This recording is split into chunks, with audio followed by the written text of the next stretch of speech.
पहलगाम हल्ल्यानंतर भारताचा पाकिस्तानवर आणखी एक वॉटर बॉम्ब. चिनाब नदीवर असलेल्या बागलिहार प्रकल्पाचं पाणी रोखलं.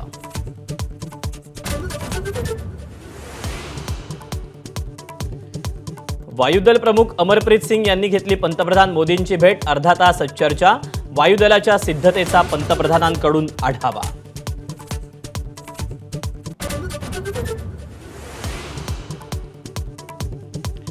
भारताला जगातील कोणतीही ताकद संपवू शकत नाही. भारताकडे वाकड्या नजरेनं पाहणाऱ्याला जशास तसं उत्तर देणार. संरक्षण मंत्री राजनाथ सिंग यांचा थेट इशारा.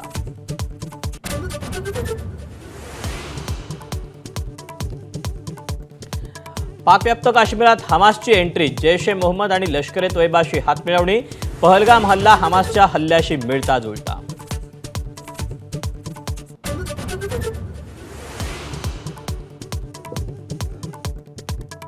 कंदहार विमान अपहरण प्रकरणाचा मास्टरमाइंड रऊफ असगरचा पहलगाम हल्ल्याशीही तो मास्टरमाइंड असल्याचा संशय. जैशच्या बहावलपूरच्या बालेकल्ल्यात कट शिजल्याची माहिती.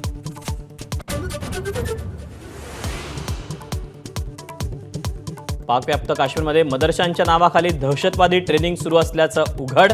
एबीपी नेटवर्कच्या ती धक्कादायक व्हिडिओ. पाकिस्तानी लष्करच AK-47 रायफल चालवण्याचं प्रशिक्षण देत असल्याचं उघड.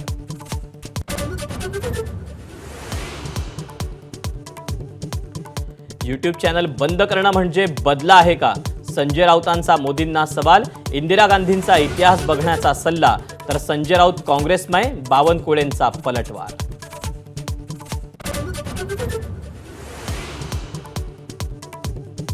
अजित पवारांनी पुन्हा मवियात यावं. त्यांचं मुख्यमंत्री होण्याचं स्वप्न पूर्ण होईल.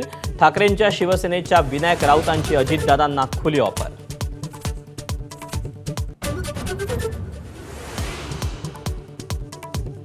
अजितदादा शकुनी तर तुम्हाला दुर्योधन म्हणायचं का? संजय राऊतांचा शिरसाटांना सवाल. तर अजित पवार शिस्त लावणारे अर्थमंत्री असलं म्हणण्याचं कौतुक.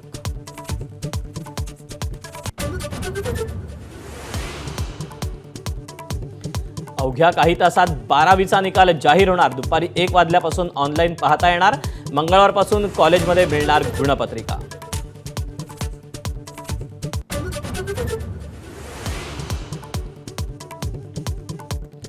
राज्यात पुढील 3 ते 4 दिवस वादळी वाऱ्यासह अवकाळीचा इशारा. तर वर्धा आणि चंद्रपूरमध्ये गारपिटीचा तडाखा.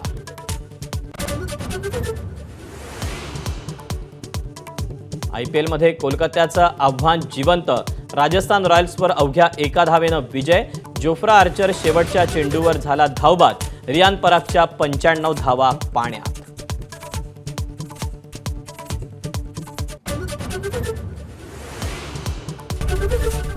ABP माझा, उघडा डोळे बघा नीट.